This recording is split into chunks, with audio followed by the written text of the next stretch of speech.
Civil society wants greater transparency in recovery of Nigeria's economic assets, and this is against the backdrop of resolutions reached at the Washington, D.C. Global Forum on Asset Recovery in December last year. Lara Folayo reports. The Global Forum on Asset Recovery's last meeting in December 2017 pushed for improved partnerships between countries, transferring recovered assets and those receiving. It also wants transparency and accountability in the repatriation and use of such assets among several areas. Some Nigerian participants at that meeting now want the country to improve efforts at complying with these recommendations. We must commend the current government because they have actually given a big political push for the issue of asset recovery as a major priority for this government.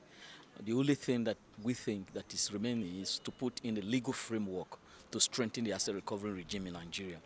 And that's why, as civil society, we're calling on the National Assembly to pass the Proceeds of Crime Bill into law. The Swiss fund is going to be used to pay for cash transfer. So what we're saying is that there need to be involvement of civil society in the decision making on what to do with the fund. And then we can tie the fund to some specific project. Then optics is very important, the visibility that this stolen asset was used to do this. They commend the authorities for the existing anti-corruption fight in the country while seeking that these efforts be strengthened. It can be strengthened by government adopting the GIFA principle, and one key principle there is the involvement of civil society. I must commend this government. Like the government rightly noted a while ago, they have invited us to participate. It's the first time in the history in the world where a civil society is participating when two sovereign governments is negotiating an MOU. That for us is remarkable. It's something that is commendable. As a matter of fact, it's now a good practice around the world. And for we think that is an opportunity again to deepen this engagement. And the government must create transparency and accountability. The government is doing so much. Government is strengthening institutions, the anti-corruption institutions.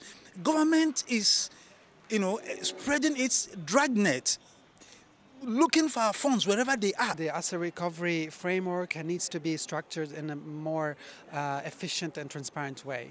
And especially when it comes to the management of those assets. The London Anti-Corruption Summit in 2016 and the Global Forum on Asset Recovery in Washington, D.C. last year saw the need for countries to put in place mechanisms that will allow the use of repatriated looted funds for victims of corruption. Countries around the world have made commitment at this fora alongside a global declaration against corruption.